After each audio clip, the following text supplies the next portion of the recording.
and girls, let's jump into this week's show. And I got to start off. I got some stuff I got to talk about. Now, if like I said, if this is the first time you've seen this show, we talk about boxing, we talk about MMA, we talk about WWE, we talk a lot of basketball, we talk a lot of gaming. So understand things can come from a lot of different directions. The direction I'm coming from now is I don't know how many people saw this, but if you did not see it, I urge you to check the link in this description. Ronda Rousey, current Raw Women's Champion, former UFC Women's Bantamweight Champion, one of the biggest stars in all the sports, pretty much. One of the most recognizable names. She's one of those people that if you're not an MMA fan and you know one or two people who fight in the UFC, you know Ronda Rousey and Conor McGregor probably. That's the level of fame that she is, right? Made the transition over to WWE. In some ways, the transition has been somewhat smooth to a degree. Some of her matches have been pretty decent, mostly on the strength of her athletic ability. She's not really smooth at the art yet because people don't really realize that pro wrestling is an art form to be able to work in tandem with another person and to make everything look smooth and have people not get hurt. But athletically, she's been pretty good, strong and everything. But she has really struggled on the microphone, like I would say 95% of the time, and never more apparent than on this last episode of Monday Night Raw. Now, I am not the biggest Ronda Rousey fan, but I felt so sorry for this lady on Monday. I'm trying to tell y'all, I'm telling you, if you have not seen this video, because the WWE didn't even post it as a highlight. But if you've not seen this video, check the description. Ronda Rousey in the ring after the Royal Rumble. So she beat Sasha Banks at the Royal Rumble to retain her title. But Becky Lynch, who is probably the biggest star, I would say right now in the WWE, she is just, her rise has been meteoric. I wrote an article on Forbes and I said that, and she actually even commented on it on her Twitter. So I felt kind of special. But I wrote an article. I said that she has channeled her inner Conor McGregor to become one of the biggest stars out there.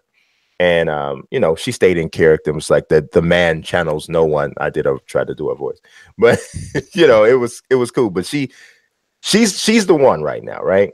Ronda's out here trying to cut a promo that's obviously supposed to reference Becky. She's getting pelted with booze on sight. Like, the one thing you need to know about the WWE universe right now is it's not your father's WWE universe, right? These fans traditionally, the more the WWE thrusts someone out there and says, hey, you should like this person, the more they're going to not like them. Mm-hmm. Doesn't matter if they're good, doesn't matter anything.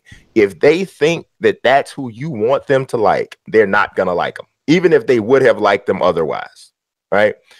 Ronda is definitely falling into that category. And it doesn't help that she can't cut a promo with a Ginsu knife. It doesn't help, right? So she's out here trying to do it, and it's just really bad. It's going horrible. The worst thing that can ever happen for a WWE superstar or for any professional wrestling superstar is to allow the crowd to shut down their promo, right? To the point where you can't get through your script. It got so bad, y'all. Listen to me what I'm saying, right?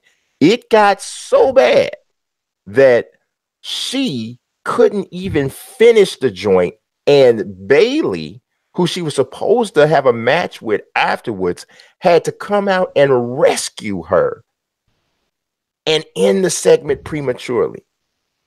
I'm trying to tell you, she looked like somebody made her show up naked at church. That's how uncomfortable she looked. It was absolutely embarrassing. And in my opinion, I wrote an article about this on Forbes as well. In my opinion, this means she really needs to turn heel. Because see, here's the thing about Ronda. Ronda's not a warm and fuzzy person. She's not. She's surly and prickly, and she doesn't like talk. She once said that it is a privilege to hear me speak, and that privilege has been abused. Yeah, and what you say about her personality and the heel turn, I think is true. It almost reminds me a little bit of Kurt Angle when he first came in. If I remember correctly, he first was supposed to be a good guy. He was supposed to be an all-American hero kind of guy, and his heel turn seemed to be the vibe of what people wanted him to be. But obviously, Kurt Angle much better on the mic, all-time great as far as that goes. And I think in terms of bringing in an athlete, them getting a lot of push, them moving to the top, and then the crowd turning on them, the heel turn is what makes the most sense. But I want to address something that you're kind of indicating about her personality and the way she let them get to her. Yes. Any stand-up comedian knows when the crowd heckles you, you either got to keep it moving or heckle them back, right? You can't let them break you. But the thing about Ronda, when she left the UFC, that was what appeared to be the issue. The main thing people were talking about wasn't just that she got knocked out, because in terms of her getting knocked out, a lot of people blame the coaching and the fact that she had a bad camp and that they weren't giving her great advice and that she wasn't in a place to take the good advice that they were giving her at the time. But the thing people were really talking about was how weird all of her interviews were after the fight. She looked like a traumatized person who couldn't handle what had happened. That's relevant. Yes. Because this is live trauma, right? Yeah. This is the reason people don't like public speaking. This is it. That is literally the nightmare, is that you go and you speak in front of everybody and they all say, humanity rejects you. We hate you. Stop talking or we will continue to express our hatred for you. And a great WWE personality, knows how to take that into, because it is energy. To use that energy, right? I've seen The Rock get heavily booed because they were angry at him for some reason or another a couple of times during his career, and he's used it, right? Now, it's not fair to compare Ronda Rousey to one of the greatest mic personalities of all time, but we've constantly spoken about how she needs to catch up with personality and mic skills. I think this is the reason that she's so bad on the mic, because if you look at her interviews while she was champion at the UFC, she was generally an entertaining person that seemed like, man, she should do WWE, right? Like, she talks a lot of crap. She had like her hard stances. Like you said, she was prickly, but in a way that was interesting, which would lead her to that quote that you kind of brought up. But after the loss to Nunes, she looked like a broken person in interviews that was avoiding being herself in the interview. Like, she felt that being herself would leave her too vulnerable.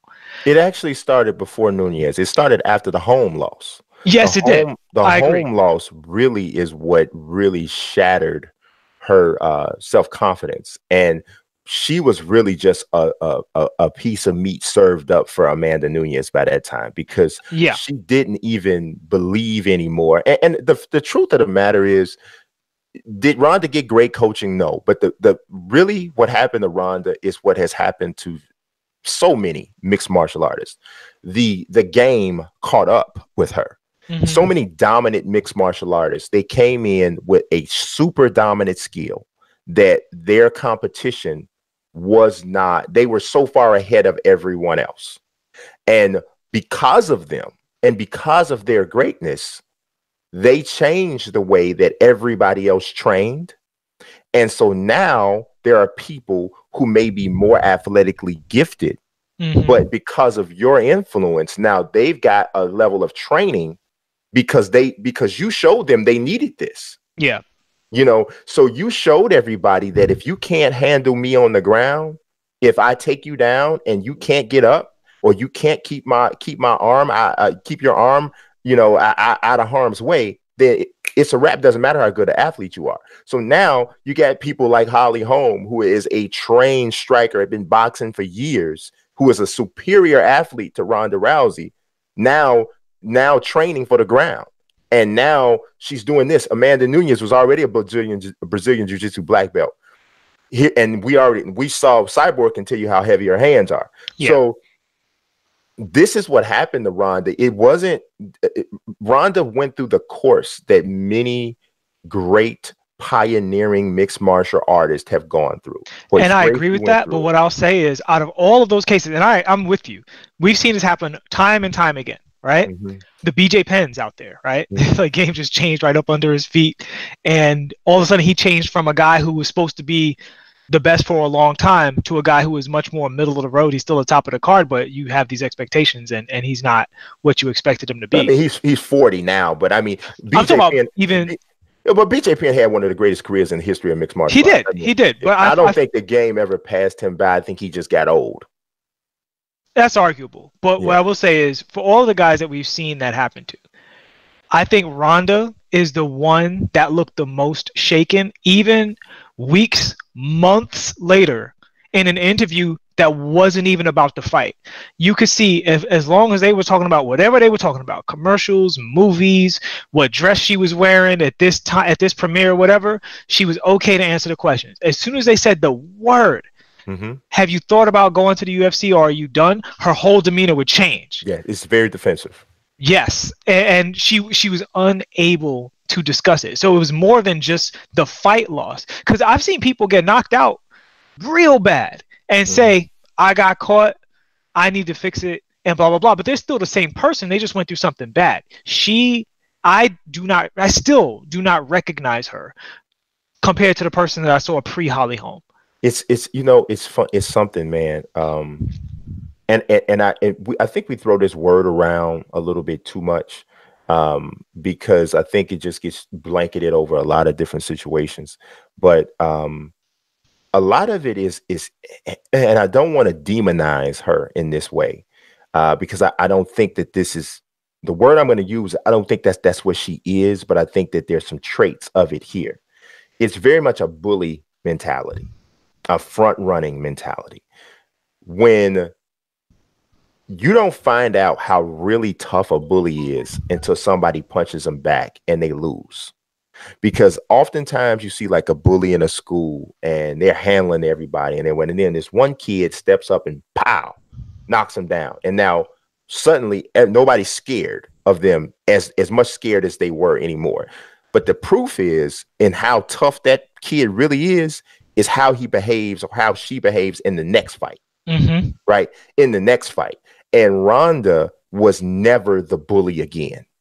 After being dropped, she was never the bully again. And I think to kind of wrap this back into what we were originally talking about, she's not a very mentally strong competitor.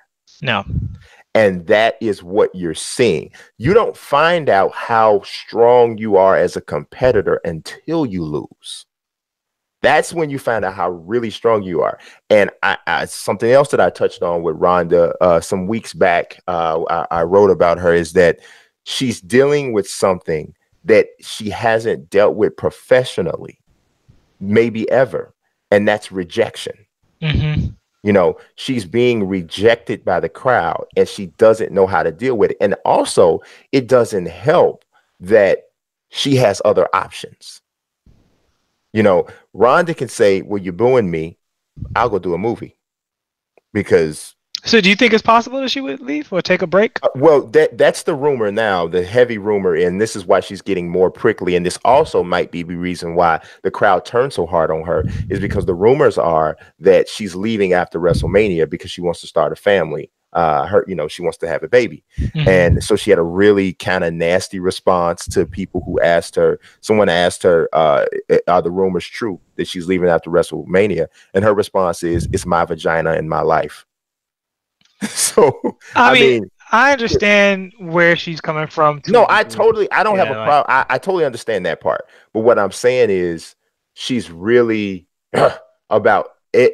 Well, it's the defensiveness. It's what we go to is the defensiveness. Like it's one because it's one thing if she says that while she's laughing and she takes the time off and she's like, she's 31 years old. If she doesn't have a baby now, literally every year after next year, the chances of the baby being totally healthy go down percentage-wise. It's just the reality of biology, right? The prime fertilization window is what it is. So she's doing the responsible thing. She's got a fella she's been with for a very long time. They're married, right? They've been married for a bit. I know they were engaged for a while. Yeah, they were engaged for a while. So that's not the issue. The issue is how defensive she is about it. About everything. Right. And this is why I just don't know. To me, I think it would be a lot more pressure off of her if they allowed her to be a heel, because some of those really nasty remarks and comebacks that she has, she could use those and it doesn't go. See, that's the thing. Like you were saying, using the energy, right? But if you have been pigeonholed into saying, hey, you are a face, okay, so you have to uphold this face, you know, you have to show face traits. You have to act and behave like a face, a traditional face, because Becky Lynch at this point is a face. But if Becky Lynch got booed, she points somebody out in the audience and go, "You suck." If we look at all of the big faces over time, most of them have had big heel turns, right? Well, yeah, big heel turns. But see, then there's some people that the WWE holds, and they say, this person is such a big star. And this is kind of just Vince McMahon's antiquated way of looking at the whole heel face dynamic. Mm-hmm. This person is such a big star. They're such this clean cut type of a character. They never will be a heel. Mm-hmm. You know, so John Cena's never been John Cena kind of was a heel at first, but ever since he became John Cena, he's never had the heel turn, and everybody's been kind of waiting on it. The same thing almost with Roman Reigns. He came in as a heel, but he blew up so big, and then they wanted him to be a face, and now people want him to be turned heel, but that's not happening, and it definitely probably won't happen once he comes back after he's been battling leukemia. Right. They support him too much. Right. Yeah.